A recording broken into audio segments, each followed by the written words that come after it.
Psaume 85. Toi qui es bon et qui pardonnes, plein d'amour pour tous ceux qui t'appellent, écoute ma prière, Seigneur, entends ma voix qui te supplie. Toutes les nations que tu as faites viendront se prosterner devant toi, car tu es grand et tu fais des merveilles, toi, Dieu, le seul.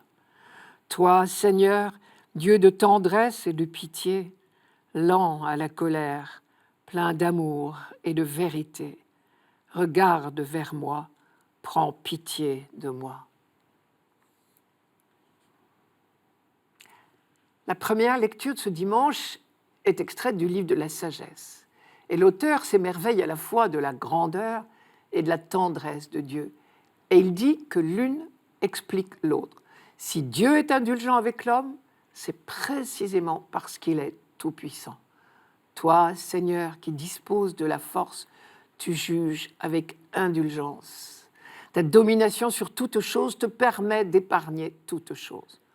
Et on retrouve bien ce double accent dans le psaume d'aujourd'hui.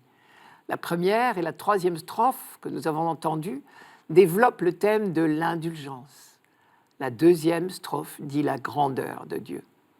Je les reprends partiellement.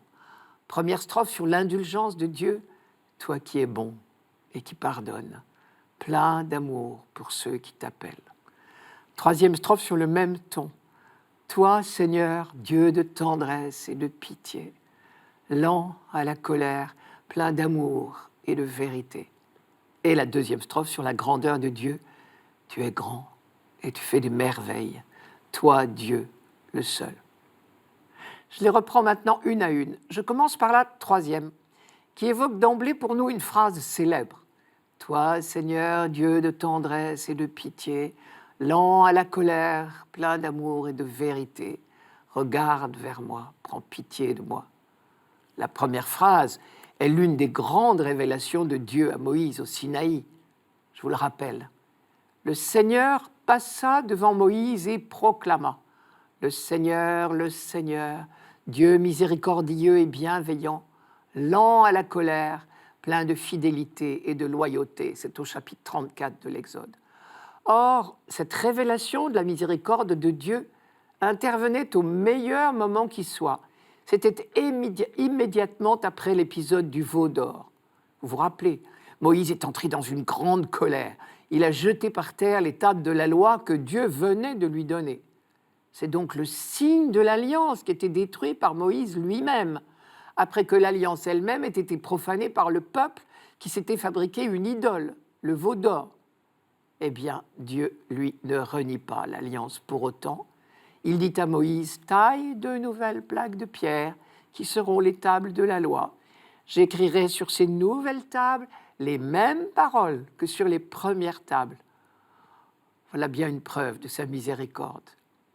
Et c'est à ce moment précis qu'il a dit à Moïse cette phrase. Le Seigneur, Dieu miséricordieux et bienveillant, lent à la colère, plein de fidélité et de loyauté. Et comment Moïse a-t-il réagi ? Il a pris Dieu au mot, si j'ose dire. Je cite le texte. « Aussitôt Moïse s'agenouilla à terre et se prosterna et il dit « Si vraiment j'ai trouvé grâce à tes yeux, ô Seigneur, que le Seigneur marche au milieu de nous. C'est un peuple à la nuque raide que celui-ci, mais tu pardonneras notre faute et notre péché, et tu feras de nous un peuple qui t'appartienne. » L'auteur de notre psaume réagit exactement comme Moïse. Il rappelle la miséricorde de Dieu et il le prend au mot, c'est-à-dire qu'il le supplie. « Toi, Seigneur, Dieu de tendresse et de pitié, lent à la colère, plein d'amour et de vérité, regarde vers moi, prends pitié de moi. » Au fond, dans toutes nos prières, nous faisons la même chose. Nous prenons Dieu au mot. Nous nous souvenons de son projet de bonheur, de son dessein bienveillant pour l'humanité, et nous le supplions de hâter son accomplissement. Ce sera le sujet de notre deuxième lecture. Nous retrouvons exactement le même mouvement dans la première strophe d'aujourd'hui. Le rappel de la miséricorde de Dieu précède et encourage la prière. Toi qui es bon et qui pardonnes, plein d'amour pour ceux qui t'appellent, écoute ma prière, Seigneur, entends ma voix qui te supplie. Vous allez voir que le parallèle entre notre psaume et le livre de l'Exode continue. Jusqu'ici, nous avons lu dans le livre de l'Exode la révélation de Dieu et la réponse de Moïse. Dieu dit qu'il est miséricordieux et bienveillant. Et Moïse répond « Tu nous pardonneras ». Je lis maintenant la phrase suivante de Dieu. « Je vais conclure une alliance.